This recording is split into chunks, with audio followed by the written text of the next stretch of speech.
नमस्कारम। कैसे हैं आप सभी? कल हमने एम एन श्रीनिवासन साहब का संस्कृताइजेशन का कॉन्सेप्ट कंप्लीट किया था। आज हम वेस्टर्नाइजेशन पश्चिमीकरण का कॉन्सेप्ट क्लियर करेंगे।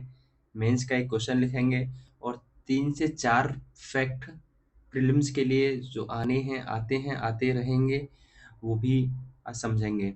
और पश्चिमीकरण हम क्यों पढ़ रहे हैं, इसको पढ़ के हमें कितनी ब्रॉड अंडरस्टैंडिंग मिलेगी ना। हमें पता चलेगा कि पश्चिमीकरण इंडियन सोसाइटी में आखिर वर्क कैसे कर रहा है और इसके रिजल्ट्स क्या-क्या रहे हैं बड़े रूप में। और इन्होंने इतने इतने डीपली समझाया है ना हमें। हमें पता चलता है कि भाई जो वेस्टर्न वैल्यूज हैं, ठीक है, वेस्टर्न थॉट्स हैं, इंडियन सोसाइटी में आखिर किस तरह वर्क करते हैं, how to work western thoughts and values in Indian society. ठीक है, तो हमें आइडिया लग पाएगा कि इंडिया के लोग कैसे देखते हैं अपनी परंपरा को और दूसरी की परंपरा को, और नीचे जातियों पर कैसे प्रभाव पड़ा है पश्चिमीकरण का। क्या वो उन्होंने ग्रोथ किया है ऊपर आने में, या फिर वो डिक्लाइन हुआ है इनका। पश्चिमीकरण पढ़ने के बाद हमें ये पता चलेगा। ठीक है, चलो स्टार्ट करते हैं। पीडीएफ की चिंता मत करना, केवल यहाँ समझो, मैं पीडीएफ व्हाट्सएप पर डाल दूंगा। ओके, ठीक है।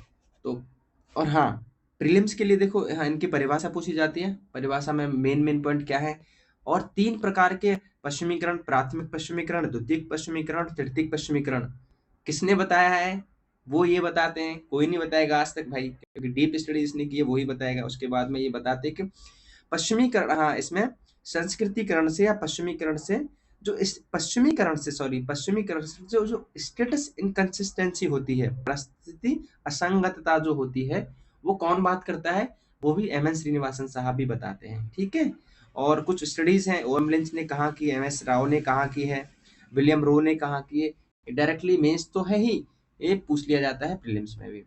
ठीक है, और हिंदूवाद का फैलाव संस्कृतिकरण से कैसे हुआ, ये भी पूछ लिया जाता है। तो भाई मैं सच बता रहा हूँ, प्रीलिम्स कुछ नहीं होता। पहले थ्योरी ही पढ़नी होती है, और थ्योरी में से आप डीपली पढ़ोगे ना, एक थ्योरी को 4 बार पढ़ोगे तो भैया वो आप वहां से प्रीलिम्स के लिए फैक्ट निकाल दोगे। ठीक है, चलो स्टार्ट करते हैं अपना। पहले 2 थ्योरी डेफिनेशन है, इसको समझ लो। फिर मैंने इसको इजीली तोड़ दिया है माइंड मैप में। ठीक है, तो एक एक वर्ड इनका, एक एक वर्ड श्रीनिवासन साहब का इस डेफिनेशन में इंपोर्टेंट है। क्या कहते हैं पश्चिमीकरण के बारे में, फिर मैं मोटे तौर पर समझा दूंगा पश्चिमीकरण क्या है। अभी ये परिभाषा समझ लो क्या है। वो कह रहे हैं कि मैंने पश्चिमीकरण शब्द का प्रयोग भारतीय समाज व संस्कृति में उन परिवर्तनों के लिए किया जो 150 वर्षों से अधिक 150 वर्षों से अधिक समय के अंग्रेजी राज के परिणाम स्वरूप उत्पन्न हुए हैं, और यह शब्द प्रौद्योगिकी, संस्था, वैचारिक मूल्यों आदि विभिन्न स्तरों पर होने वाले परिवर्तनों का समावेश करता है। फर्स्ट ऑफ ऑल आप क्या याद रखेंगे इस डेफिनेशन से, आप याद रखेंगे कि पश्चिमीकरण श्रीनिवासन साहब के अनुसार कितने वर्ष पूर्व हुआ आया है, 150 वर्ष पूर्व। ठीक है, कितने वर्ष पहले आया है, 150 वर्ष से अधिक, ज्यादा नहीं, 150 वर्ष पहले आया है। ठीक है, वो क्या कह रहे हैं कि इससे क्या होता है कि प्रौद्योगिकी, संस्था, वैचारिक मूल्यों में जो परिवर्तन हुआ है। अच्छा, अब एक तरफ ना इस परिभाषा को थोड़ा सा साइड में रख दो। पश्चिमीकरण आखिर है क्या? संस्कृतिकरण जैसे मैंने समझाया था ब्रीफली कि भैया निम्न जाति के लोग उच्च जातियों को क्या करते हैं, उनके प्रथाओं का, मूल्यों का, परंपराओं का, रहने सहने का, जीवन शैली का जो अनुकरण करते हैं, और अनुकरण करने के बाद में एक प्रवृत्ति बन जाती है, और 1-2 जनरेशन के बाद में वो जाति क्या करती है, उच्च जाति में आ जाती है। इसी तरह पश्चिमीकरण क्या है कि भारतीय जो समाज है, भारतीय संस्कृति है, भारतीय जात जो भारत में जो जातियां हैं, उन्होंने उन्होंने जो पश्चिम के वैल्यूज का, पश्चिम की जीवन शैली का, पश्चिम की प्रथाओं का, पश्चिम की परंपराओं का जो अनुकरण किया है अपने आप में। ठीक है, उनका वो लाइफ, जो खाना कैसे खाते हैं वो लोग, कांटेदार चम्मचों से खाते हैं, कपड़े कैसे पहन, वो आउटफिट्स कैसे पहनते हैं, है ना, ये सब चीजें, उनका पॉप कल्चर है, हिप हॉप कल्चर है उनका, ये हमने अडॉप्ट किया है वहां से। एक सूट जो हम प्रॉपर, जो हम अपना आज ड्रेसिंग सेंस देखते हैं, सूट, ठीक है, कोट पैंट, जूते, ये कहाँ से सीखा है हमने, आज कहाँ से सीखा है हमने, कहाँ से लिया है हमने, पश्चिमी मूल्यों से लिया, पश्चिम से लिया है। और पश्चिम का मतलब क्या है, पश्चिम के देशों से लिया है। अब आया समझ पश्चिमीकरण क्या है। हमने उनके पश्चिम से हमने उनके मूल्यों को, उनकी जीवन शैली को, उनको हमने क्या किया, अनुकरण किया है, उसको क्या कहते हैं, पश्चिमीकरण कहते हैं। ऑफिशियली श्रीनिवासन साहब ने इसको कैसे बताया है कि भैया ये 150 वर्षों से अधिक जो भी इंडिया में पश्चिमीकरण कौन लाया, अंग्रेज लाए 150 वर्ष पहले। पश्चिमीकरण में ये क्या बताया है कि इंडिया में पश्चिमीकरण कौन लाया, अंग्रेज लाए 150 वर्ष पहले। ठीक है, ओके। अब लिंच साहब क्या कह रहे हैं, ओएम लिंच साहब ये कहते हैं कि भैया श्रीनिवासन को बताते हुए कि भाई पश्चिमीकरण में पश्चिमी पोशाक, खान पान, तौर तरीके, शिक्षा विधियां, खेल मूल्य आदि को सम्मिलित किया जाता है। वही तो मैं बता रहा था आपको ब्रीफली। ठीक है, चलो अब कैसे तोड़ा है मैंने आपको, माफ करना इस डेफिनेशन को, वो देख लेना।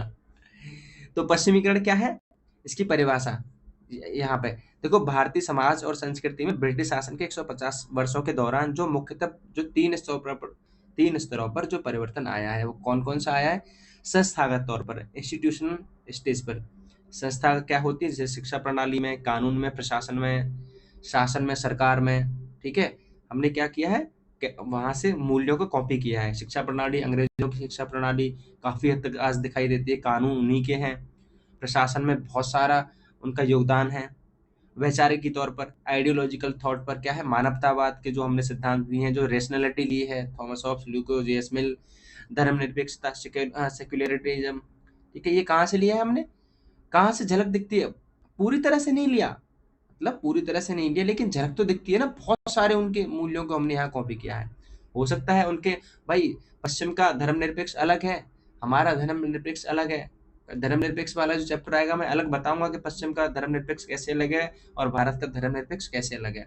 लेकिन उनके कई सारे हमने वैल्यूज लिए हैं। तकनीकी तौर पर भाई अंग्रेज रेलवे लाए, संचार लाए, प्रेस लाए, क्या गजब की चीजें लाए थे ये लोग। तो ठीक है, तो आपको ऐसे लिखना है पश्चिमीकरण की परिभाषा में, श्रीनिवासन की परिभाषा तोड़ के। ठीक है, बस अभी समझो, मैं डाल दूंगा पीडीएफ वाला।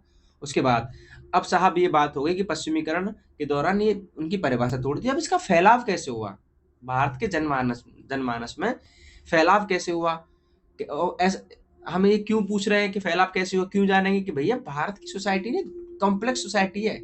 यहाँ पे आपको पता है कि चार जातियां होती हैं, ब्राह्मण, क्षत्रिय, वैश्य, शूद्र। बात समझ आ रही है आपको।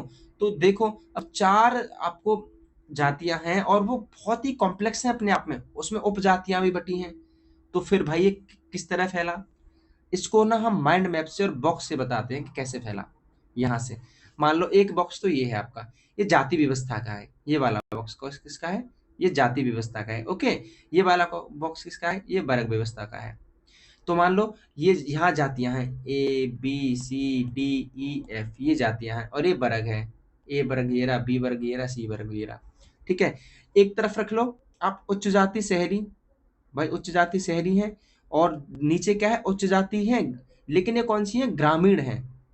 ये तो शहरी हो गई और ये नीचे क्या आएगी, ये ग्रामीण हो गई। बात समझ आई आपको। इसी तरह वर्ग में उच्च मध्यम वर्ग, निम्न मध्यम वर्ग, और क्या है, निम्न श्रमिक वर्ग।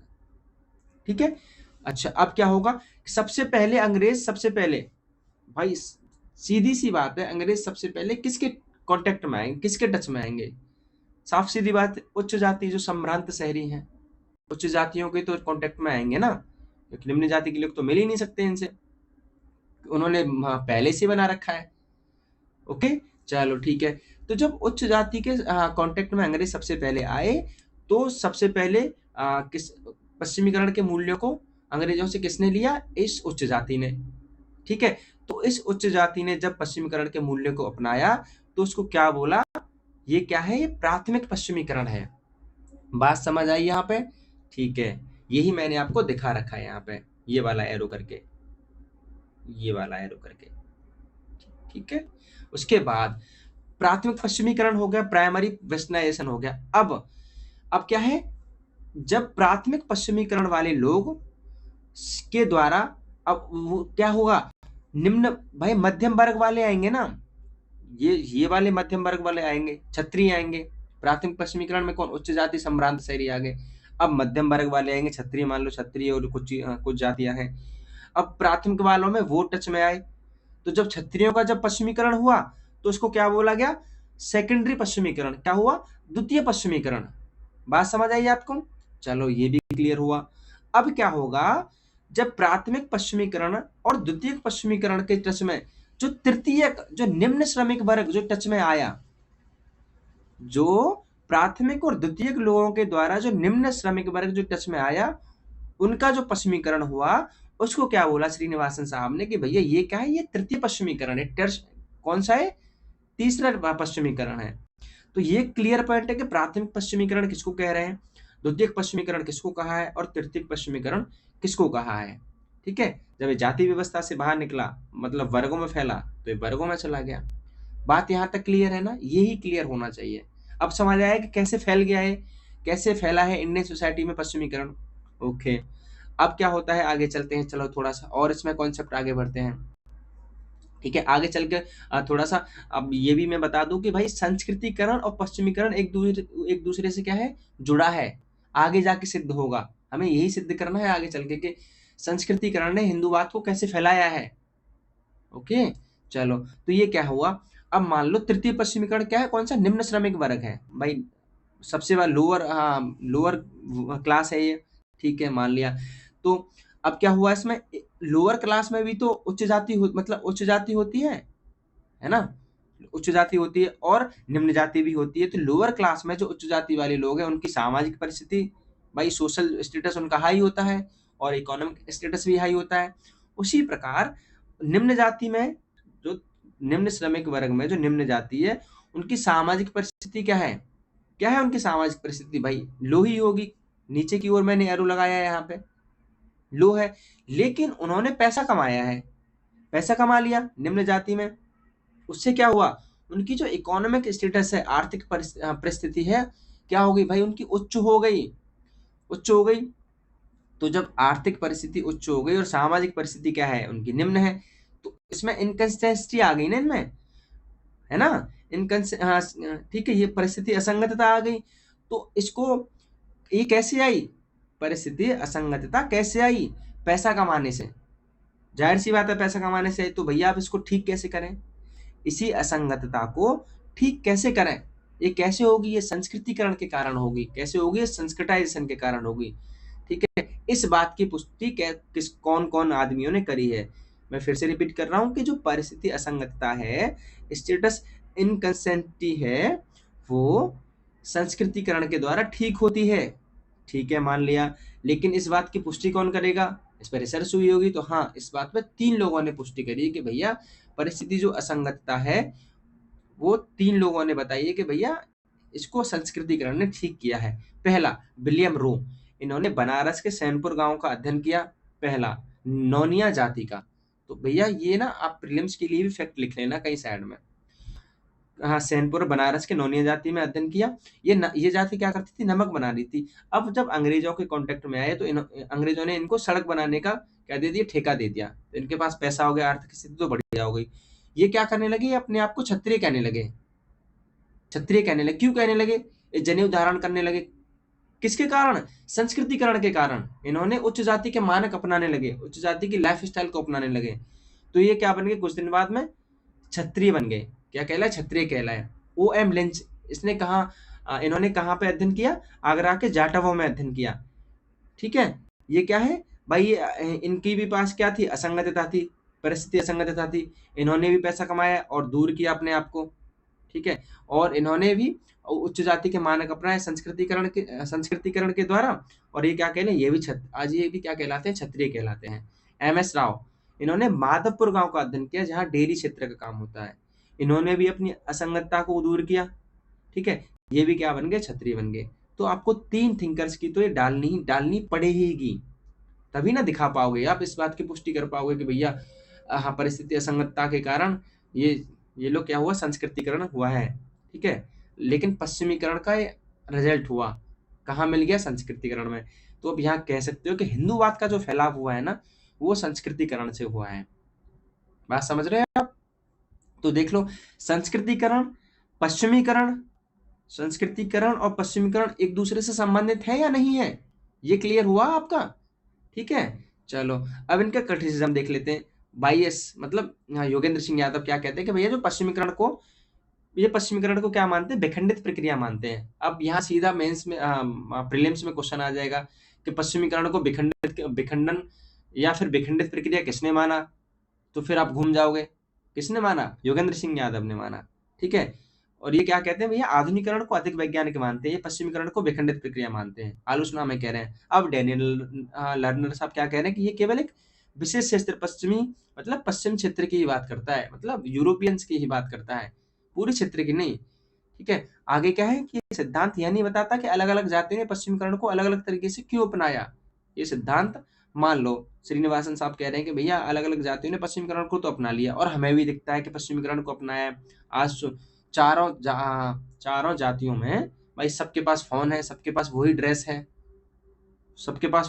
सबके पास ऐसे ही शादियाँ होती हैं, आज ऐसे ही घोड़े चढ़ती हैं।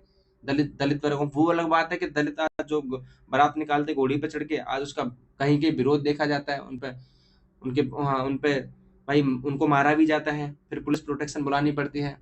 एक आईएएस का केस हुआ कि भाई वो दलित हैं, दलित होने के कारण भाई उनको मारा गया, लेकिन उन्होंने क्या कि पूरी पुलिस फोर्स ला के खड़ी कर दी। अभी कल परसों आपके जो डीजीपी की जो मौत हुई है शायद हरियाणा में या फिर शायद आंध्र प्रदेश में, वो दलित थे। इतना उन पे प्रेशराइज बनाया गया कि उन्होंने फांसी खा ली। ठीक है? तो आप ये करंट अफेयर्स देखो, सोशियोलॉजी से हमको कैसे जोड़ना है, ऐसे तो जोड़ना होता है हमें, तभी ना आप सही से कनेक्ट कर पाओगे अपने आप को सोशियोलॉजी से इन कॉन्सेप्ट के द्वारा। ठीक है? चलो उसके बाद में एक क्वेश्चन देख लो आप, क्या है कि भारतीय समाज के संदर्भ में श्रीनिवासन के पश्चिमीकरण की यह सह उदाहरण आलोचनात्मक व्याख्या करें। पहली बात आपको क्या करनी है कि श्रीनिवासन साहब की पश्चिमीकरण की परिभाषा जो मैंने आपको तोड़ के दी है, आपको वो लिखनी है। उसके बाद में सह उदाहरण जो 3 एग्जांपल्स दिए हैं, किस-किसने? ओएम लिंच ने दिया है, विलियम रो ने दिया है और किसने दिया है? एमएस राव ने दिया है। ठीक है? ये एग्जाम्पल बताने और आलोचना में आपको योगेंद्र सिंह यादव और डैनियल लर्नर की आपको आलोचना करनी है और उसके बाद में निष्कर्ष रूप में बता देना है कि भैया आज हम स्पष्ट देखते हैं कि हिंदूवाद का फैलाव संस्कृतिकरण से हुआ है और एक इनकी महत्वपूर्ण अवधारणा है। ठीक है?